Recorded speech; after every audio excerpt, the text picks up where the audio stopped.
সাহাবায়ে কেরামকে নবীজি সাল্লাল্লাহু আলাইহি ওয়াসাল্লাম জিজ্ঞাসা করতেছেন, তোমরা কি জানো কিয়ামতের দিন সবচাইতে নিঃস্ব কে হবে, কে হবে মুফলিস? সাহাবায়ে কেরাম বলল, আল্লাহ এবং তার রাসূল ভালো জানে। নবীজি সাল্লাল্লাহু আলাইহি ওয়াসাল্লাম বললেন, কিয়ামতের দিন ওই ব্যক্তি সবচাইতে নিঃস্ব হবে যার নামাজের অভাব নাই, রোজার অভাব নাই, হজের অভাব নাই, দান সাদকার অভাব নাই। তবে একটা জিনিসের সমস্যা, সে মানুষের হক নষ্ট করত। বলে ওই ব্যক্তি হবে কিয়ামতের দিন মুফলিস, সবচাইতে বড় নিঃস্ব। কারণ দুনিয়ায় সে যাদের হক নষ্ট করেছিল, কিয়ামতের দিন দুনিয়ায় করা ওই আমলগুলো দিয়ে ওই ব্যক্তিদের হক আদায় করা লাগবে। দেখা গেল একজনের 500 টাকা মেরে রেখেছিল, দুনিয়ায় দেয় নাই। কিয়ামতের দিন ওই ব্যক্তি কইল, আল্লাহ আমি ওর কাছে 500 টাকা পাই। আল্লাহ বলবে, দাও, টাকা দিয়ে দাও, হক আদায় করো। ওইখানে কি টাকা পয়সা আছে নাকি? ওইখানে তো টাকা নাই, ওইখানের কারেন্সি নেকি। যার নেকি আছে ধনী, যার নেকি নাই সে গরিব। ওইখানের লেনদেন হবে সওয়াব আর গুনাহ দিয়ে। এইবার ওই ব্যক্তি বলবে, আল্লাহ আমার টাকার প্রয়োজন নাই, আমার 500 টাকা লাগবে না, এর বদলে ওই যে হজ করেছিল ওই হজের সওয়াবটা আমার দিয়া দিক। তাহলে চিন্তা করেন, দুনিয়ায় মানুষের ছোট হক নষ্ট করে কিয়ামতের দিন বড় আমল দিয়ে তার হক আদায় করতে হবে। বলে যদি আমল না থাকে, সওয়াব না থাকে, যার হক নষ্ট করেছে তার গুনাহ নিয়ে হক আদায় করা লাগবে। ওয়াযাক্কির ফাইন্নায যিকরা তানফাউল মুমিনিন। আল্লাহ রাব্বুল আলামিন বলেন, আপনি ওয়াজ করেন, উপদেশ দেন, বারবার উপদেশ দেন। কেন ওয়াজ করবেন, কেন বারবার উপদেশ দিবেন? নবীজি সাল্লাল্লাহু আলাইহি ওয়াসাল্লামকে আল্লাহ তাআলা বলেন, আপনি বারবার উপদেশ দেন। কেন উপদেশ দিবেন? ফাইন্নায যিকরা তানফাউল মুমিনিন। কারণ এই উপদেশ, এই ওয়াজ, এই নসিহত, এটা হলো মুমিনদের জন্য উপকারী। এই মজলিসগুলো মুমিনদের জন্য উপকারী মজলিস। রাসূল আকরাম সাল্লাল্লাহু আলাইহি ওয়াসাল্লাম ওয়াজ করেছেন। নবীজির ওয়াজ আর আমাদের ওয়াজের মধ্যে তফাত আছে। আমরা তো ওয়াজের জন্য আয়োজন দরকার, মাইকিং দরকার, লাইটিং দরকার, প্যান্ডেলিং দরকার, কত রকমের ব্যবস্থাপনা হওয়ার পরেও দেখা যায় ওয়াজ মাহফিল, দ্বীনি মজলিসগুলোর মধ্যে আমাদের একটু বসে থাকার আগ্রহ হয় না। কিন্তু নবীজির ওয়াজের জন্য আয়োজনের দরকার হতো না।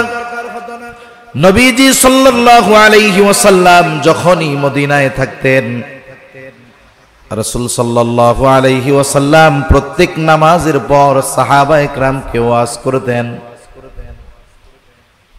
আবার আমাদের অনেক সময় অনুযোগ হয়, ওয়াজ মাহফিলের মধ্যে যদি শ্রোতা কম থাকে, স্বাভাবিকভাবে আমাদের একটু উদাসীনতা কাজ করে, যে অল্প মানুষ কি কথা বলবো।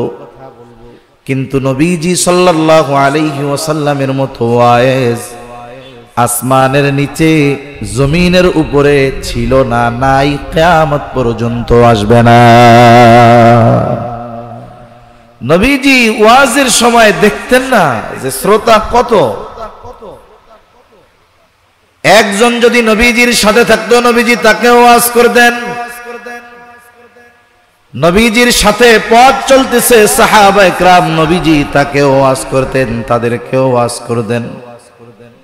আমি যে হাদিসখানা আপনাদের খেদমতে পাঠ করেছি, এই হাদিসটা নবীজি সাল্লাল্লাহু আলাইহি ওয়াসাল্লাম যখন বর্ণনা করেছেন, বলেছেন, বর্ণনাকারী সাহাবী যিনি, তার বর্ণনার ভঙ্গিমায় এটাই মনে হয় যে ওই সময় নবীজির সাথে তিনি একাই ছিলেন। এই হাদিসের ওয়াজটা নবীজি করছেন কয়জনকে? কথা কি বুঝতেছেন আপনারা? ঘুমাসতেছে নাকি? আমার আগে তো ভাই খুব দীপ্ত কণ্ঠে বয়ান করছে, আমি এবার এরকম ঠান্ডা মাথায় কথা বলি, সেজন্য একটু খেয়াল দিয়ে শুনতে হবে আর কি। বেশি সময় আমি আপনাদের কষ্ট দিব না, কারণ এমনিই মাঝে মধ্যে আকাশে মেঘ ডাকতেছে, মাঝে মধ্যে আবার ওই মনে হচ্ছে যে এই বুঝি নেমে যায়। একটু খেয়াল দিয়া শুনলে অল্প সময় আল্লাহ তাআলা যদি চায় অনেক কথা আমাদের বলার বোঝার তৌফিক আল্লাহ তাআলা দিবেন ইনশাআল্লাহ। তাহলে ঘুমায় যাচ্ছেন না তো? তাকবীর দেন, নারায়ে তাকবীর, নারায়ে তাকবীর, মাশাআল্লাহ। ওয়াজের উদ্দেশ্য হলো কি? উদ্দেশ্যগুলোর মধ্যে একটি উদ্দেশ্য আমি বলতেছি, আমি যারা শুনতেছে আমরা সবাই আমল করব। নবীজি ওয়াজ করেছেন, মাইক ছিল না, ইউটিউব ইন্টারনেট কিছুই ছিল না, কিন্তু ওই একজনের কাছে করা ওয়াজ ১৫০০ বছর আগে, এই ১৫০০ বছর ধরে ধরে হাজারো কোটি মানুষের কানে পৌঁছানোর ব্যবস্থা করেছেন কে? আল্লাহ করছে। যে হাদিস খানা আপনাদের খেদমতে পাঠ করেছি হযরত আবু যর রাদিয়াল্লাহু তাআলা আনহু থেকে বর্ণিত হাদিস। নবীজি সাল্লাল্লাহু আলাইহি ওয়াসাল্লাম আবু যর রাদিয়াল্লাহু তাআলা আনহুকে এই তিনটা উপদেশ দিয়েছেন। আন আবি যর রাদিয়াল্লাহু তাআলা আনহু قال, আবু যর রাদিয়াল্লাহু তাআলা আনহু বলেন, قال لي رسول الله صلى الله عليه وسلم, রাসূলুল্লাহ সাল্লাল্লাহু আলাইহি ওয়াসাল্লাম আমাকে বলেছেন, قال لي আমাকে বলেছেন, ইয়া আবু যর, হে আবু যর, ইত্তাকিল্লাহা হাইসুমা কুনতা, হে আবু যর তুমি যেখানেই থাকো না কেন আল্লাহ তাআলাকে ভয় করবা। ২ নম্বর, আতবিউস সাইয়্যাতাল হাসানাতা তামহুহা, আবু যর তোমার দ্বারা যদি কখনো মন্দ কাজ হয়ে যায়, তুমি মন্দ কাজের উপরে স্থির থাকবা না, বরং তুমি ভালো কাজ করবা, নেকের কাজ করবা। কেন? তুমি যদি ভালো কাজ করো তোমার মন্দ কাজটা মিটায়া যিনি দিবেন তিনি কে?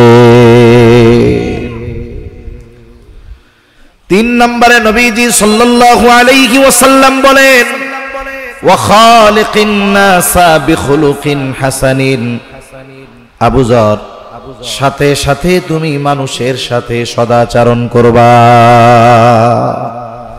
এই ৩টা উপদেশ নবীজি সাল্লাল্লাহু আলাইহি ওয়াসাল্লাম হযরত আবু যর রাদিয়াল্লাহু তাআলা আনহুকে দিয়েছেন। আমার ভাই, আলোচনার শেষ দিকে এসে বলছেন তাকওয়া, তাকওয়ার কথা। আমাদের সকলকে মুত্তাকি হতে হবে, তাকওয়া অর্জন করতে হবে।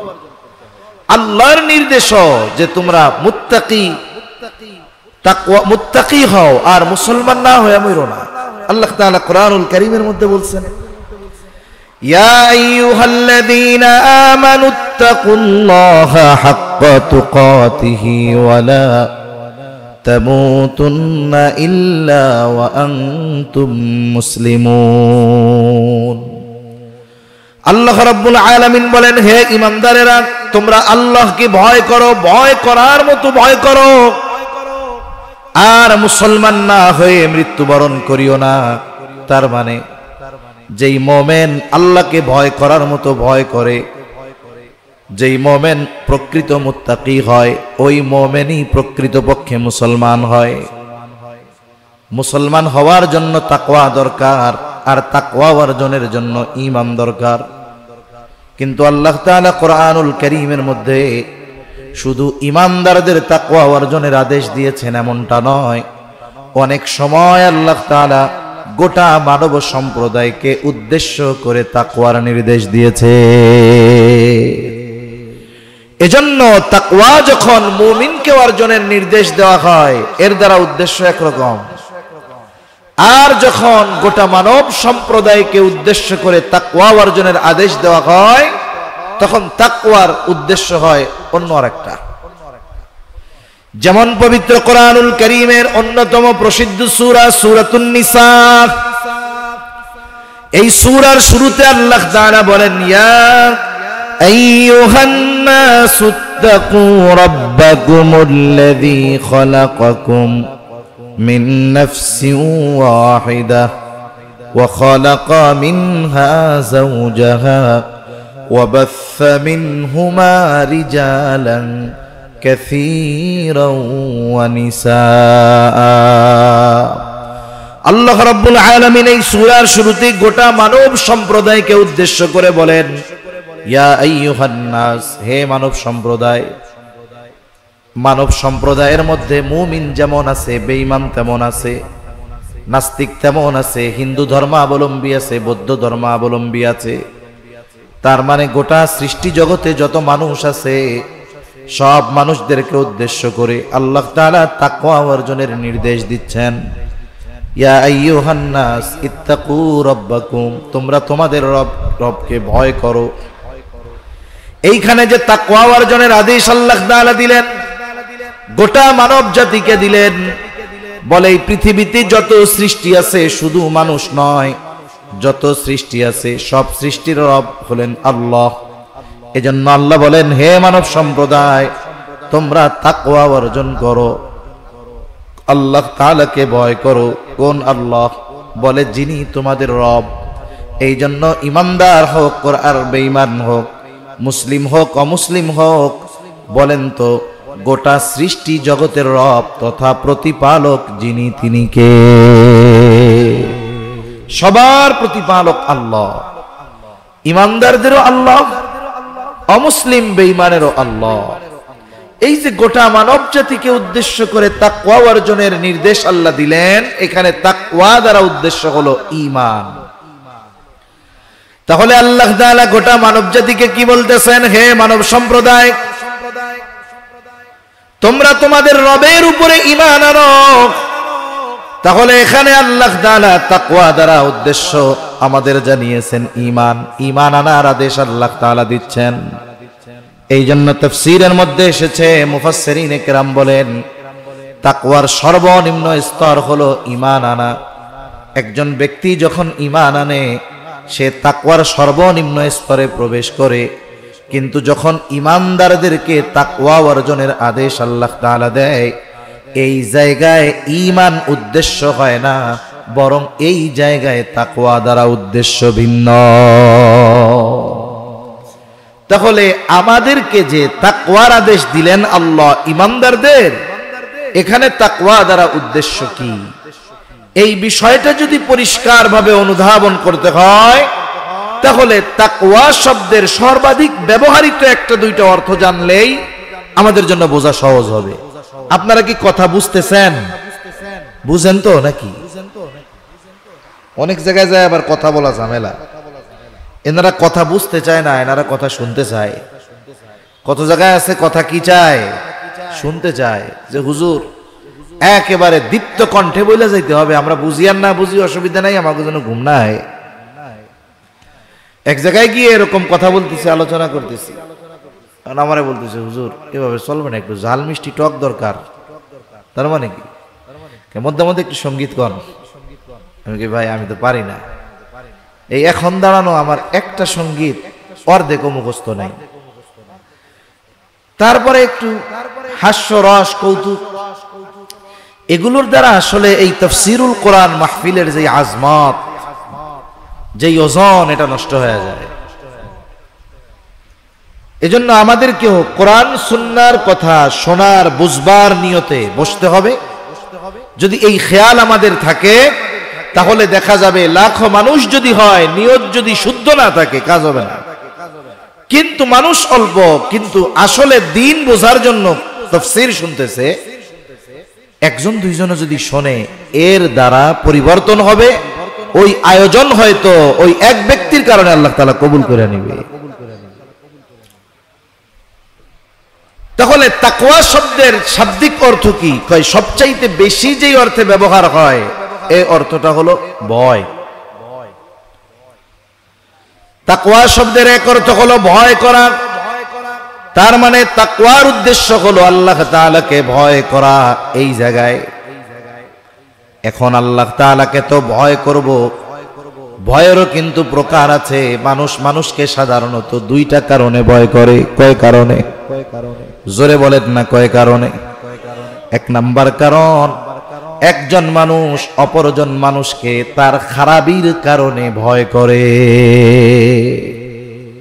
আপনি নিরহ মানুষ এলাকার, আপনার এলাকার প্রভাবশালী ব্যক্তি সে যদি খারাপ চরিত্রের অধিকারী হয়, সে যদি মানুষের সাথে অসদাচরণকারী হয়, সন্ত্রাসী হয়, বলেন তো ওই প্রভাবশালী ব্যক্তিকে দেখে সাধারণ মানুষ ভয় পায় কি পায় না? সামনাসামনি যখন দেখা হয় সালামও দেয়, আসসালামু আলাইকুম, আর সামনে থেকে যখন পেছনে যায় কয় আল্লাহ এটাতে কবে মরবে আর মুক্তি পামু, ঠিক কিনা বলেন? তাহলে এই যে ভয়, এই ভয়ের মধ্যে আছে ঘৃণা। আবার মানুষ অপর আর এক মানুষকে তার সম্মানের কারণে ভয় করে। মনে করেন আপনাদের এলাকার একজন সম্মানিত ব্যক্তি, একজন বুজুর্গ মানুষ, মাদ্রাসার প্রিন্সিপাল, সে যখন রাস্তা দিয়ে যায়, সম্মানিত ব্যক্তি হওয়ার কারণে অনেক মানুষ তার সামনে অন্যায় করে না, অপরাধ করে না, বরং যদি অপরাধ করে ওনাকে দেখার পরে সেটা থেকে বিরত থাকে। এই যে ওনাকে ভয় করে ওনার সামনে অপরাধ করা থেকে বিরত থাকলো, বলে এই ভয়ের মধ্যে ঘৃণা নয়, বরং এই ভয়ের মধ্যে আছে আজমত, এই ভয়ের মধ্যে আছে সম্মান আর মহব্বত। অন্যায় করতেছে, এই যে হুজুর আসতেছে, অপরাধ করা যাবে না। তাহলে এক ধরনের ভয়ের মধ্যে থাকে ঘৃণা, আর এক ধরনের ভয়ের মধ্যে থাকে ভালোবাসা। মুমিন আল্লাহ তাআলাকে ভয় করবে, তবে এই ভয়ের সাথে মুমিনের থাকবে ভালোবাসা। কেন? কারণ প্রকৃত মুমিন আল্লাহ তাআলাকে সবচাইতে বেশি ভালোবাসে। এ কথা আমার না, এ কথাও আল্লাহ তাআলার। আল্লাহ তাআলা কোরআনুল কারীমের মধ্যে বলেন, ওয়াল্লাযীনা আমানু আশাদ্দু হুব্বাল লিল্লাহ। আল্লাহ তাআলা বলেন ঈমানদার আল্লাহর জন্য তাদের ভালোবাসা হলো সুদৃঢ় ভালোবাসা। তাহলে তাকওয়া শব্দের এক অর্থ ভয় করা। এই ভয় কাকে করতে হবে? জবান খুলে বলেন। এই ভয়ের সাথে থাকবে ভালোবাসা। 2 নাম্বার, তাকওয়া শব্দের আরেকটা অর্থ হলো বিরত থাকা, বেঁচে থাকা। কিসের থেকে বিরত থাকতে হবে? কিসের থেকে বেঁচে থাকতে হবে? বলে আল্লাহ তাআলা যা আদেশ করেছেন তা করা, যা নিষেধ করেছেন তা থেকে বিরত থাকার নাম তাকওয়া। যদি এই 2টা শব্দের সমন্বয় ঘটানো হয়, যে তাকওয়া কাকে বলে? বলে আল্লাহ তাআলাকে ভালোবেসে ভয় করে, আল্লাহর নিষেধ আদেশ সমূহ যে পালন করে, নিষেধ সমূহ থেকে যে বেঁচে থাকে, বলে তাকেই বলা হয়, এটাই হলো তাকওয়া। আর যেই মুমিন আল্লাহকে ভালোবেসে আল্লাহর আদেশ নিষেধ সমূহ মেনে চলে, ওই মুমিন হয়ে যায় মুত্তাকি মুমিন। তাহলে এই জায়গায় তাকওয়া দ্বারা আল্লাহ তাআলার উদ্দেশ্য কি? যে হে ঈমানদারেরা, আমি আল্লাহকে ভালোবেসে ভয় করে আমার আদেশ নিষেধ সমূহ তোমরা মেনে চলো। যদি মাইনা চলো তাহলে কি হবে? তোমরা মুসলমান হয়ে যাবে। আর যদি মুসলমান না হও তাহলে তো অবস্থা খারাপ। এজন্যই আল্লাহ তাআলা বলেন, ওয়ালা তামুতুন্না ইল্লা ওয়া আনতুম মুসলিমুন। তোমরা প্রকৃত আত্মসমর্পণকারী না হয়ে মৃত্যুবরণ করিও না। সমাপন কোথায় হবে? বলে আল্লাহ তাআলার আদেশ নিষেধের সামনে, আল্লাহর বিধানাবলীর সামনে, আল্লাহর আইনের সামনে। এর সামনে যখন আমরা আত্মসমর্পণকারী হয়ে যাব, তার মানে আল্লাহর বিধিবিধান যখন আমরা মেনে চলব, আল্লাহর বিধিবিধান যখন সমাজে প্রতিষ্ঠার প্রচেষ্টা করব, এর আগ পর্যন্ত আমাদের প্রকৃত মুসলিম হওয়া সম্ভব নয়। তাহলে তাকওয়ার আদেশ আল্লাহ তাআলা কোরআনুল কারীমের মধ্যে দিয়েছেন। নবীজি সাল্লাল্লাহু আলাইহি ওয়াসাল্লাম তাকওয়া অর্জনের ব্যাপারে গুরুত্ব দিয়েছেন। কোরআনুল কারীমের যত বৈশিষ্ট্য আছে, এর মধ্যে অন্যতম একটি বৈশিষ্ট্য হলো কোরআনের মধ্যে শুধু আল্লাহ তাআলার আদেশ নিষেধ আছে এমনটা নয়, বরং আল্লাহ তাআলার ওই আদেশ ঈমানদার তার গোলাম কেমনে বাস্তবায়ন করবে সেই পদ্ধতিও সাথে সাথে আল্লাহ তাআলা জানায় দেয়। একটা হলো আদেশ করা, শেষ যে এটা করো, এরপরে আর কোনো কিছু নাই। আরেকটা হলো আদেশ করার সাথে সাথে এই নির্দেশনাও দিয়ে দেওয়া যে এই আদেশটা তুমি এইভাবে এইভাবে এইভাবে বাস্তবায়ন করো। যেমন যে জীবনে ঢাকা যায় নাই, আপনার এই এলাকা থেকে জীবনে কোনোদিন নদী পাড়ি দিয়ে ওই পারে যায় নাই, ঢাকা তো বহুদূর। আপনি যদি ওই লোককে সকালবেলায় বলেন তোমার আগামীকাল ঢাকা যাইতে হবে, সে তো ঢাকা চিনে না। বলেন তো এই আদেশ তার জন্য সহজ হবে না কঠিন হবে? নিঃসন্দেহে কঠিন হয়ে যাবে।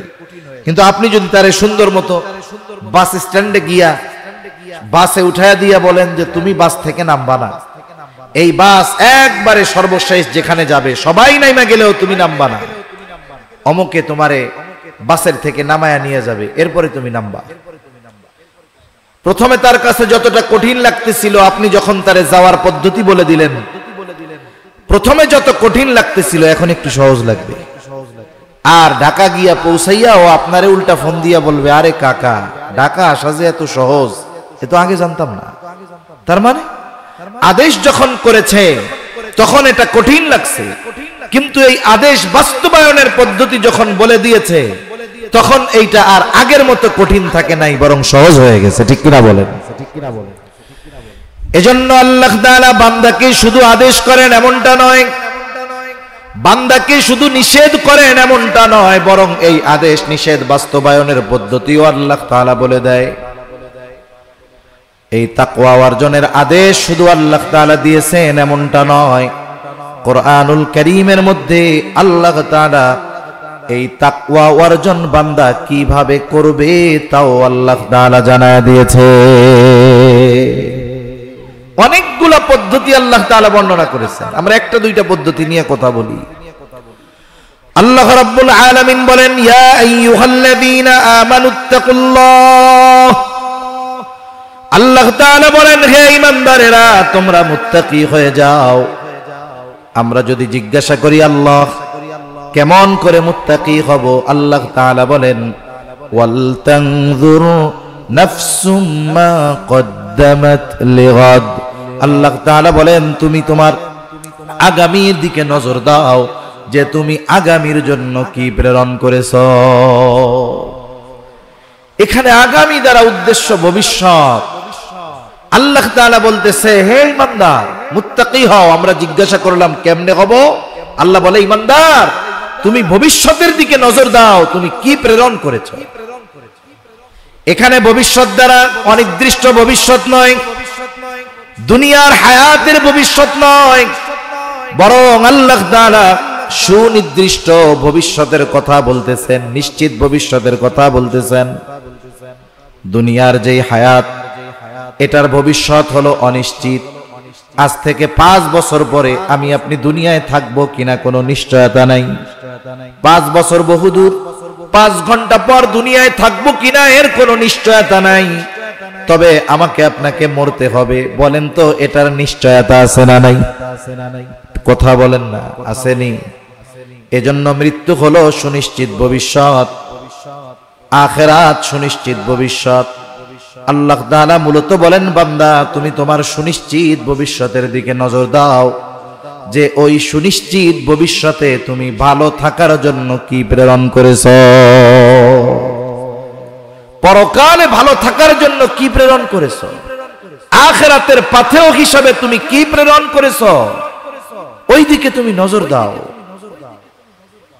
এজন্য আমাদের উচিত পরকালের হিসাব করা। আপনাদের যত বড় বড় বাজার আছে সব বাজারের মধ্যে দেখবেন বড় বড় ব্যবসায়ী আছে। একজন ব্যবসায়ী হঠাৎ করে বড় ব্যবসায়ী হয়ে যায় না। অনেক ব্যবসায়ী এমন আছে 100 টাকা পুঁজি নিয়ে ব্যবসা শুরু করছে, বলে তার প্রচেষ্টা মেহনত এগুলোর কারণে একটা সময় সে প্রসিদ্ধ বড় ব্যবসায়ী হয়ে গেছে। প্রসিদ্ধ ব্যবসায়ী যারা, এরা সফল ব্যবসায়ী হওয়ার পেছনে যেই বিষয়গুলো কাজ করে এর মধ্যে অন্যতম একটি বিষয় হলো বড় বড় ব্যবসায়ীরা প্রত্যেক দিনের হিসাব প্রত্যেক দিন করে, এরপরে তারা বাড়িতে যায়। বাজার যদি 10টায় বন্ধ হয়ে যায়, 9টার সময় সে দোকান বন্ধ করে দেয়। 9টা থেকে 1 ঘন্টা সে তার সারা দিনের সব বেচা কেনার হিসাব করে নেয়। ব্যবসায়ীরা হিসাব করে মূলত কয়েকটা জিনিসের। একটা হলো আজকে তার বেচা কেনা কত হয়েছে, আজকে তার কয় টাকার মাল কেনা হয়েছে, আজকে তার কত টাকা বাকি গিয়েছে, এই সবগুলোর সমন্বয়ে সে হিসাব বের করে যে আজকে তার লাভ কত আছে। মনে করেন একজন 1 লক্ষ টাকা বিক্রয় করলে তার 20,000 টাকা লাভ হয়। 1 লাখ বিক্রয় করলে 20,000 যদি তার লাভ হয়, কিন্তু ওই দিন যদি তার বাকি যায় 30,000, বলেন তো ওই দিনের বিক্রয়ের লাভ তার পকেটে আছে না পাবলিকের পকেটে? এইভাবে যদি ব্যবসা 1 বছর চলে তাহলে লাল বাতি জ্বলে যায়। সে যখন হিসাবের পরে বুঝতে পারে যে এইভাবে তো ব্যবসা চালানো যাবে না, আমার বেচা কেনা 50,000 হোক, অর্ধেক হোক, তবে এটা হবে নগদ, লাভ 10,000 হোক, ওইটা আমার কাছে থাকবে। এইবার এই হিসাবের মাধ্যমে সে পরের দিন ব্যবসা কিভাবে পরিচালনা করবে এর একটা রূপরেখা তৈরি করতে পারে। সে এবার তার দোকানের কর্মচারীদেরকে কঠোর ভাষায় বলে, শোনো, আগামীকাল থেকে আমার বাবাও যদি বাকি চায়, খবরদার 1 টাকাও বাকি দিবা না, বাকি বিক্রয় বন্ধ। বলে বিক্রয় নগদ হবে, যা হয় নগদ হবে, কোনো বাকি দেওয়ার সুযোগ নাই। এইবার দেখেন আগামী দিন যে ব্যবসা বাকি দেওয়া যাবে না, এই সিদ্ধান্তে উপনীত হতে পেরেছে কেন?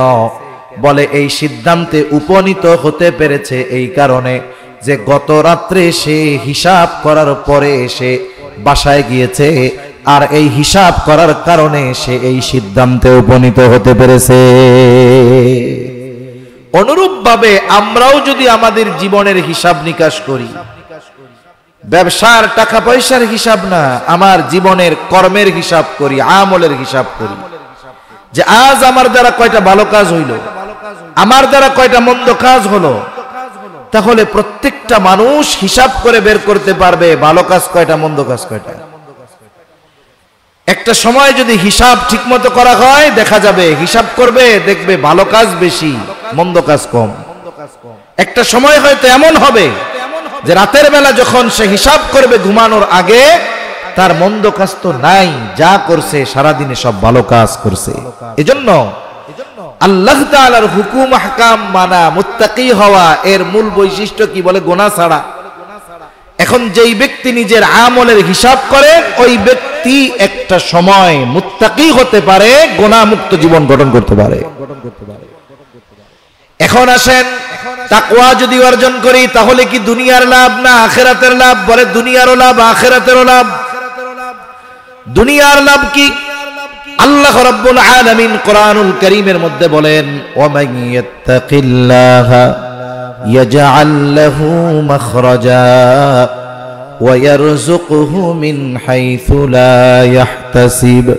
কোন ব্যক্তি যদি আল্লাহকে ভালোবেসে, আল্লাহ তাআলাকে ভয় করে, আল্লাহ তাআলার বিধিবিধান আদেশ নিষেধ মেনে চলে, ওই ব্যক্তি হয়তো মনে করে এর কারণে আমার আখিরাতের লাভ অর্জন হবে, এমনটা নয়। বরং আল্লাহ তাআলা কোরআনুল কারীমের মধ্যে জানায় দেন, আল্লাহ তাআলা ওই ব্যক্তির রিজিকের ব্যবস্থা এমন জায়গা থেকে করবে সে কল্পনাও করতে পারবে না।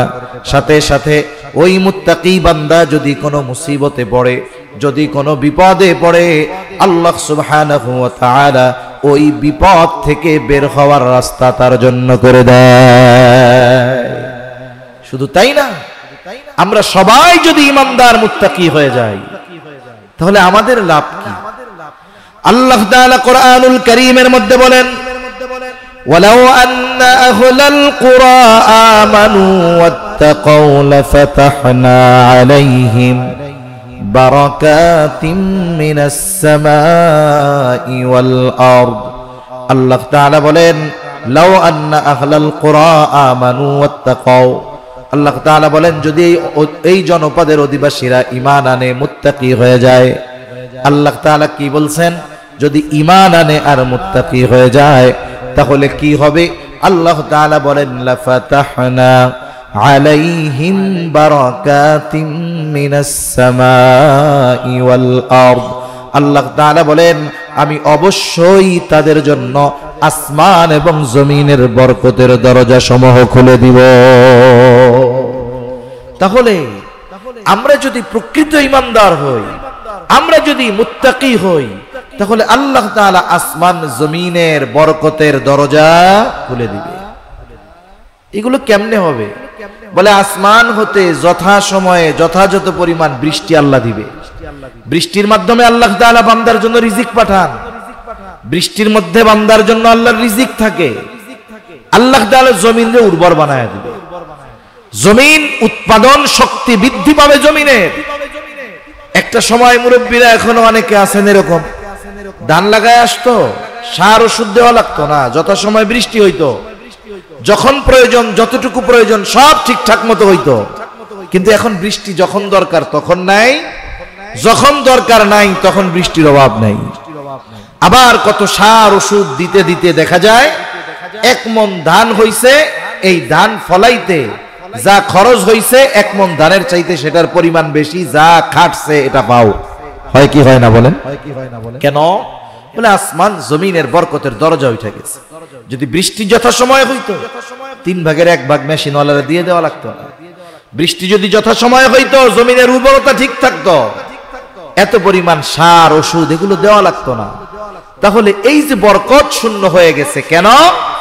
বলে আমরা তাকওয়া থেকে দূরে সরে গিয়েছি। এই জন্য আমরা গোটা পৃথিবীতে নির্যাতিত, আমরা মাজলুম।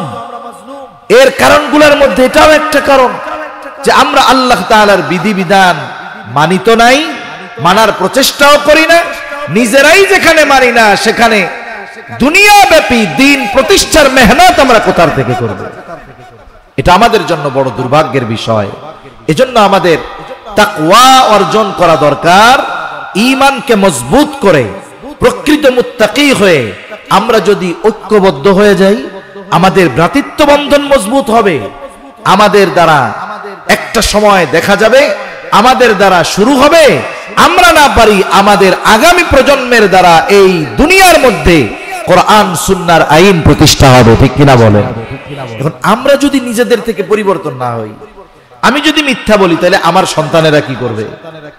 আমি যদি অন্যেরটা মেরে খাই আমার সন্তানেরা কি করবে? আগামী প্রজন্ম কি করবে? এজন্য সম্মানিত উপস্থিতি, এই পরিবর্তনের ধারা আমাদের ব্যক্তি পর্যায় থেকে শুরু করতে হবে। পরিবার পরিবর্তন হবে, সমাজ পরিবর্তন হবে, ইনশাআল্লাহ এক সময় রাষ্ট্র পরিবর্তন হবে। অনেকে চিন্তা করতে পারে, বলেন কি এখনো যদি নিজে পরিবর্তন হই তাইলে জাতি পরিবর্তন হবে কেমনে? আমি পরিবর্তন হয়ে মেহনত করি, দোয়া করি, দেখবেন ইনশাআল্লাহ আমরা যেটা অসম্ভব মনে করি সেটা কার জন্য অতি সহজ। জোরে বলেন। কত কিছুই তো আমরা অসম্ভব মনে করতাম, আল্লাহ সুবহানাহু ওয়া তাআলা সেটা সম্ভবে পরিণত করে দিয়েছেন। এজন্য আমরা যদি তাকওয়া অর্জন করি, দুনিয়া আখিরাত উভয় জাহানের লাভ আছে না নাই? ইমানদার জান্নাতে যাবে। ইমানের কারণে যারা পরিমাণ ঈমান যার আছে সে জান্নাতে যাবে। তবে সব জান্নাতীদের ফ্যাসিলিটি এক হবে না। যারা মুত্তাকি হবে তাদের জন্য ফ্যাসিলিটি ভিন্ন। আল্লাহ তাআলা কোরআনুল কারীমের মধ্যে বলেন, ইন্নাল মুত্তাকিনা ফি জান্নাতিন ওয়া নাহার ফি মাকআদি সিদকিন ইনদা মালিকিন মুকতাদির। আল্লাহ তাআলা বলেন জান্নাতীদের জন্য জান্নাতের পাদদেশে থাকবে প্রবাহমান নহর। এটা তো সবার জন্যই থাকবে। তাদের স্পেশালিটি কি? বলে তারা আল্লাহ রাব্বুল আলামিনের নিকটে বসার জন্য তাদের স্থান থাকবে।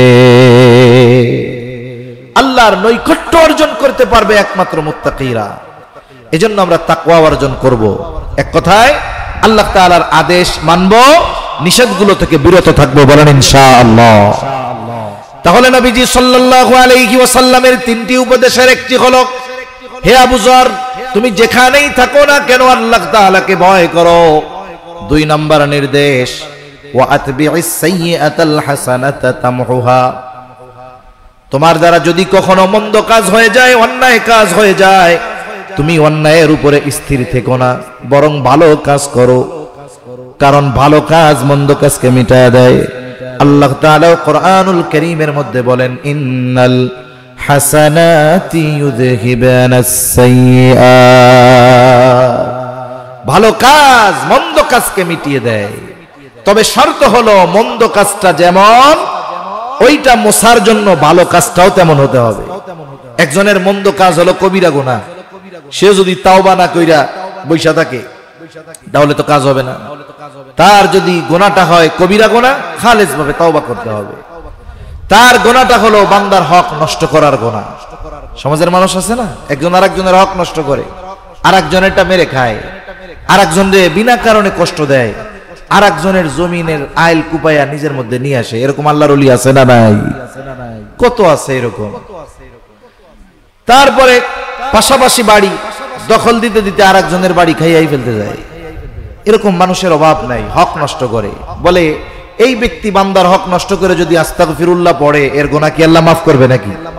এর গুনাহ মাফ করার জন্য আগে ওই বান্দার হক আদায় করতে হবে। এজন্য মন্দ কাজটা যেমন, এর বিপরীতে ভালো কাজটা তেমন হবে। রাসূলুল্লাহ সাল্লাল্লাহু আলাইহি ওয়াসাল্লাম হাদিসের মধ্যে জানায় দেন, কোন ব্যক্তি শয়তানের প্ররোচনায় পড়ে গুনাহ করে ফেলছে, গুনাহ করার পর তার মধ্যে অনুশোচনা জাগ্রত হলো, আল্লাহ তাআলার কাছে খালেস ভাবে মাফ চাইলো, 2 রাকাত নামাজ পড়লো, আল্লাহ তাআলার কাছে খালেস ভাবে তওবা করলো, মাফ চাইলো, বলে আল্লাহ রব্বুল আলামিন ওই ব্যক্তির পাপ তৎক্ষণাৎ ক্ষমা করে দেয়। এজন্য মন্দ কাজ আমাদের দ্বারা হতেই পারে। শয়তান সর্বদা খারাপ কাজ করানোর জন্য তার মিশন জারি রাখে আমাদের উপরে, হতেই পারে। তবে ওই মন্দ কাজের উপরে স্থির থাকা যাবে না। মন্দ কাজ যদি আল্লাহর হক সম্পৃক্ত হয়, আল্লাহর কাছে মাফ চাইতে হবে। বান্দার হক যদি সম্পৃক্ত হয়, বান্দার কাছ থেকে মাফ চেয়ে নিতে হবে।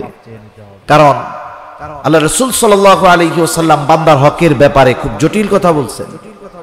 সাহাবায়ে কেরামকে নবীজি সাল্লাল্লাহু আলাইহি ওয়াসাল্লাম জিজ্ঞাসা করতেছেন, তোমরা কি জানো কিয়ামতের দিন সবচাইতে নিঃস্ব কে হবে, কে হবে মুফলিস? সাহাবায়ে কেরাম বলল, আল্লাহ এবং তার রাসূল ভালো জানে। নবীজি সাল্লাল্লাহু আলাইহি ওয়াসাল্লাম বললেন, কিয়ামতের দিন ওই ব্যক্তি সবচাইতে নিঃস্ব হবে যার নামাজের অভাব নাই, রোজার অভাব নাই, হজের অভাব নাই, দান সাদকার অভাব নাই। তবে একটা জিনিসের সমস্যা, সে মানুষের হক নষ্ট করত। বলে ওই ব্যক্তি হবে কিয়ামতের দিন মুফলিস, সবচাইতে বড় নিঃস্ব। কারণ দুনিয়ায় সে যাদের হক নষ্ট করেছিল, কিয়ামতের দিন দুনিয়ায় করা ওই আমলগুলো দিয়ে ওই ব্যক্তিদের হক আদায় করা লাগবে। দেখা গেল একজনের 500 টাকা মেরে রেখেছিল, দুনিয়ায় দেয় নাই। কিয়ামতের দিন ওই ব্যক্তি কইল, আল্লাহ আমি ওর কাছে 500 টাকা পাই। আল্লাহ বলবে দাও, টাকা দিয়ে দাও, হক আদায় করো। ওইখানে কি টাকা পয়সা আছে নাকি? ওইখানে তো টাকা নাই। ওইখানের কারেন্সি নেকি। যার নেকি আছে ধনী, যার নেকি নাই সে গরিব। ওইখানের লেনদেন হবে সওয়াব আর গুনাহ দিয়ে। এইবার ওই ব্যক্তি বলবে, আল্লাহ আমার টাকার প্রয়োজন নাই, আমার 500 টাকা লাগবে না, এর বদলে ওই যে হজ করেছিল ওই হজের সওয়াবটা আমার দিয়া দিক। তাহলে চিন্তা করেন, দুনিয়ায় মানুষের ছোট হক নষ্ট করে কিয়ামতের দিন বড় আমল দিয়ে তার হক আদায় করতে হবে। বলে যদি আমল না থাকে, সওয়াব না থাকে, যার হক নষ্ট করেছে তার গুনাহ নিয়ে হক আদায় করা লাগবে। এজন্য জীবনটা এমন ভাবে গড়ার চেষ্টা করি যেন দুনিয়া থেকে যাওয়ার সময় আমার আপনার কাছে কোনো মানুষ কোনো কিছু পাওনা না থাকে। রাসূলুল্লাহ সাল্লাল্লাহু আলাইহি ওয়াসাল্লাম যার আগে পরের সব আল্লাহ মাফ করে দিয়েছেন। নবীজি দুনিয়া থেকে যাওয়ার 9 দিন আগে সাহাবায়ে কেরামকে মসজিদে নববীর ভিতরে ডাকছেন। যে কথাগুলো নবীজি তখন বলেছেন, এর মধ্যে একটা কথা, তোমরা যদি কেউ আমার কাছে কোনো পাওনা থাকো চেয়ে নাও, আমি চাই না কেউ আমার কাছে কোনো কিছু পাওনা থাকবে আর এই অবস্থায় আমি আল্লাহ তাআলার সাথে মিলিত হব। নবীজি সাল্লাল্লাহু আলাইহি ওয়াসাল্লাম সাহাবায়ে কেরামকে বলতেছে, আমার কাছে যদি কেউ কোনো কিছু পাওনা থাকো চেয়ে নাও, আমার কাছে কেউ কোনো কিছু পাওনা থাকবে আর আমি এই অবস্থায় আল্লাহর সাথে মিলিত হব, এটা আমি পছন্দ করি না। অনেকে আমরা মনে করি হক মনে হয় শুধু টাকা পয়সা, ধন দৌলত, জমি জাতি এগুলার সাথে সম্পৃক্ত। না না, আচরণটাও হকের সাথে সম্পৃক্ত।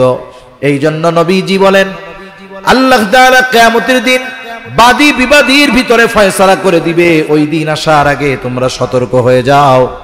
বলে যেই দিন আল্লাহ তাআলা বাদী বিবাদীর মধ্যে ফয়সালা করে দিবে, দুনিয়াতে কেউ যদি শুধু সম্পদের হক না, কথার দ্বারাও অন্যায়ভাবে কাউকে কষ্ট দিয়ে থাকে, কিয়ামতের দিন আল্লাহ তাআলা এই বিষয়টারও ফয়সালা করবে।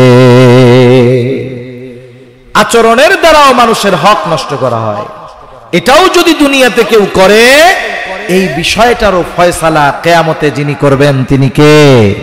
শুধু মানুষের মধ্যে আল্লাহ ফয়সালা করবে তা না, গোটা সৃষ্টি জগতের সকল সৃষ্টির মধ্যে আল্লাহ তাআলা ফয়সালা করবে। দুনিয়ায় শক্তিশালী একটা প্রাণী যদি দুর্বল কোন প্রাণীর উপরে অবিচার করে থাকে, বলে কিয়ামতের দিন ওই শক্তিশালী প্রাণীর থেকে দুর্বল প্রাণীর প্রতিশোধ আদায় করে দেওয়া হবে। ওই বিচারটাও আল্লাহ তাআলা করবেন। কত বড় ইনসাফগার আল্লাহ, কত বড় ন্যায়পরায়ণতা আমার আপনার মালিকের। এজন্য এই দুনিয়াতে সতর্ক থাকা দরকার। তো এক কথা থেকে অন্যদিকে চলে গেলাম, আমার আপনার দ্বারা যদি মন্দ কাজ হয়ে যায়, মন্দ কাজের উপরে স্থির না থেকে আমরা ভালো কাজ করব। কবিরা গুনাহ হলে তওবা করব, মানুষের সাথে সম্পৃক্ত কোনো অন্যায় হলে তার কাছ থেকে ক্ষমা চেয়ে নিব।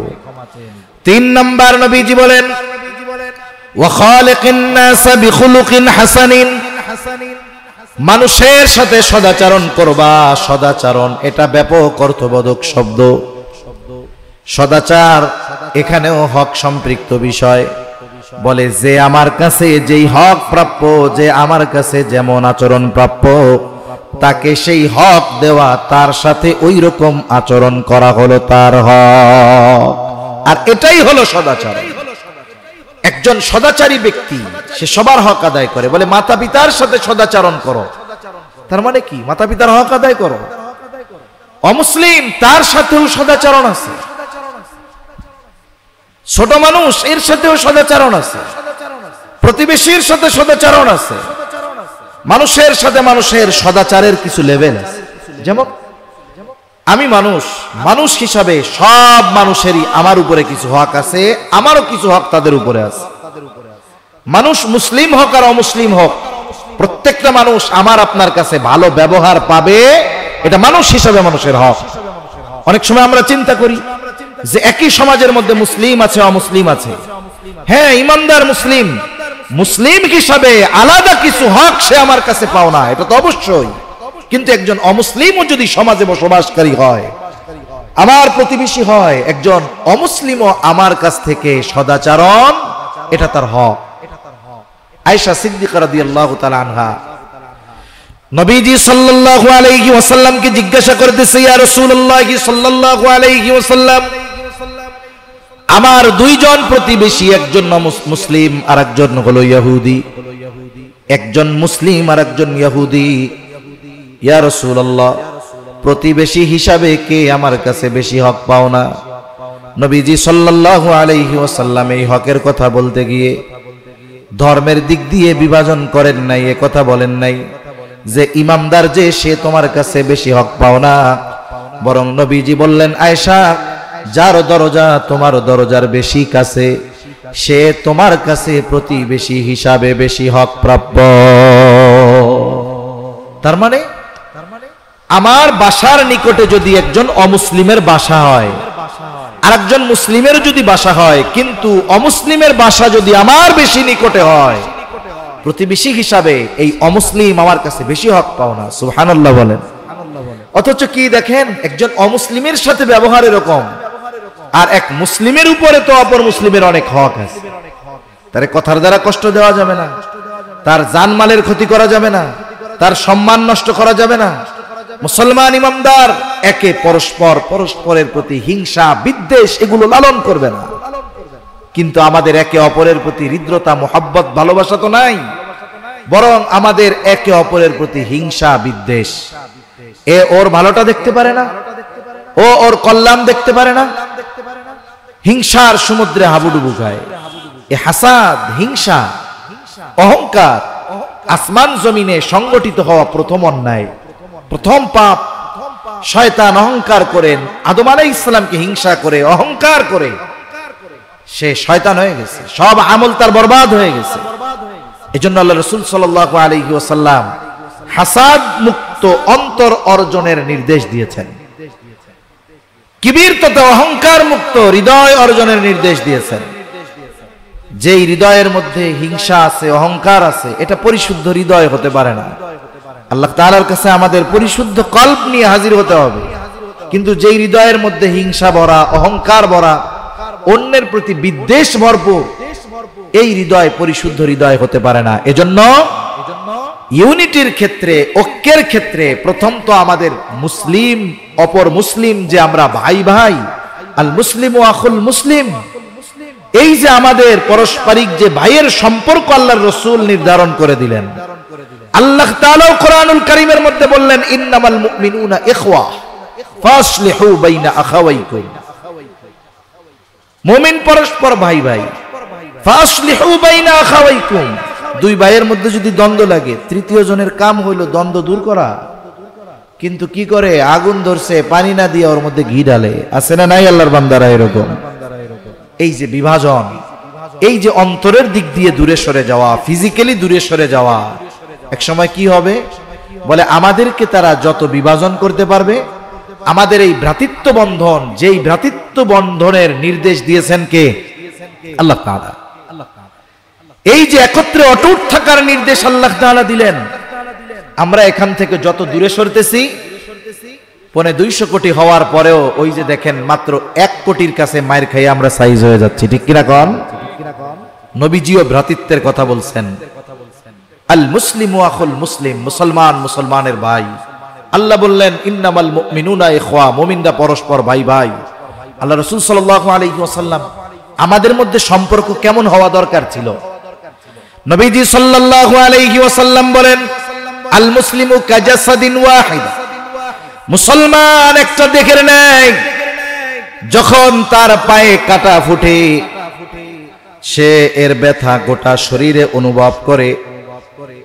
ইনিস্তাকা আইনুহু ইস্তাকা কুল্লুহু, যদি চোখে কোনো কষ্ট পায়, এই কষ্ট গোটা দেহের মধ্যে প্রভাব বিস্তার করে। ইনিস্তাকা রাসুহু ইস্তাকা কুল্লুহু, বলে মাথায় যদি কোনো আঘাত পায়, গোটা দেহ এই আঘাত অনুভব করে। তার মানে আঙ্গুলে ব্যথা লাগলে ওই ব্যথাটা শুধু আঙ্গুলের মধ্যে সীমাবদ্ধ থাকে না, বরং আঙ্গুলের ওই ব্যথা গোটা দেহের মধ্যে প্রভাব বিস্তার করে। পায়ে কাটা হিংসে, মাথার মধ্যে জ্বর চলে আসে। হয় আমাদের সম্পর্কটা এরকম দরকার ছিল। আমাদের একে অপরের সাথে সম্পর্ক এমন দরকার ছিল যে আমার এই ভাই কষ্টে পড়ছে, তার কষ্টে আমি খুশি হওয়ার কথা তো ছিল না, উচিত ছিল ওনার ব্যথায় আমাকেও ব্যথিত হওয়া। এই সম্পর্ক থেকে আমরা দূরে সরে গেছি। এই সদাচরণ আমাদের মধ্যে নাই, যার কারণে অমুসলিমেরা, বাতিলরা আমাদের উপরে চেপে বসছে। এই বাংলাদেশের যদি সমীকরণ দেখেন, সমীকরণ করেন, দেখবেন বাংলাদেশের যে মুসলমানেরা আছে, শতকরা 80% মুসলমান ইসলামের উপরে চলতে চায়। ইসলাম চায় না, এই সংখ্যাটা 20%ও না, এরকম হবে। ইসলাম চায় এর সংখ্যা 80%-এর উপরে হবে। তবে এত মানুষ চাওয়ার পরেও কেন প্রতিষ্ঠা হচ্ছে না, কেন বাস্তবায়ন হচ্ছে না? বলে আমাদের পারস্পরিক হৃদ্রতা, পরস্পরের প্রতি যেই সহানুভূতিশীলতা, এটা আমাদের মধ্যে নাই। যার কারণে আমরা চাওয়ার পরেও ওই জিনিসটা পাচ্ছি না। এজন্য আমরা যদি ইসলাম চাই, আমরা যদি শান্তি চাই, আমরা যদি মুক্তি চাই, আমরা যদি মাথা উঁচু করে দাঁড়াতে চাই, আল্লাহ রাসূল সাল্লাল্লাহু আলাইহি ওয়াসাল্লাম যেমন আউস এবং খাজরাজ গোত্রের মধ্যে যুগের পর যুগ লেগে থাকা যুদ্ধ ঈমানি বন্ধনে আবদ্ধ করে দিয়েছেন। যারা এক সময় একে অপরকে দেখতে পারতো না, মারা যাওয়ার সময় সন্তানদের ওসিয়ত করে যাইতো যে আমি মইরা গেলেও এই যুদ্ধ চালায়া যাবা। এক সময় তারা একে অপরের জন্য জীবন দিতেও পিছু হটে নাই। এমন হৃদ্রতা, মুহাব্বত, ভালোবাসা নবীজি তাদেরকে ঈমানের বন্ধনে আবদ্ধ করার মাধ্যমে করিয়েছিলেন। এই বন্ধনে আমাদের সকলকেও আবদ্ধ হওয়ার দরকার আছে না নাই? এজন্য আমাদের আচরণগত পরিবর্তন দরকার। আমরা মানুষের সাথে সদাচারী হব, ভালো ব্যবহারকারী হব। আমার চেয়ে একজন সম্পদের দিক দিয়ে খাটো, আমি তারে তুচ্ছ মনে করব না, কারণ জীবনের কোন সময় তাকে আমার প্রয়োজন হয় বলা যায় না। আমার আশেপাশে অমুসলিমেরা আছে, আমরা তাদের সাথে ভালো আচরণ করব, নিজের অধীনস্থদের সাথে ভালো আচরণ করব। যে যেমন হক আমার আপনার কাছে প্রাপ্য তাদের হকগুলো আদায় করব। কারণ শুরুতেই বলছি, মানুষের চামড়া গুড়িয়ে যায়, ঘুষিয়ে যায়, কিন্তু মানুষের চরিত্র এমন এক জিনিস, এটা বৃদ্ধ হওয়ার সাথে সাথে এটা বুড়িয়ে যায় না, নষ্ট হয়ে যায় না, বরং এর সৌন্দর্য আরো বাড়তে থাকে। ঠিক কিনা বলেন? আমি আর কথা লম্বা করব না। তাহলে আজকে আমরা নবীজি সাল্লাল্লাহু আলাইহি ওয়াসাল্লামের যেই গুরুত্বপূর্ণ একটি নসিহত সম্পন্ন হাদিস জানলাম, যে এক নাম্বার আমাদেরকে তাকওয়া অর্জন করতে হবে। তাকওয়া কি?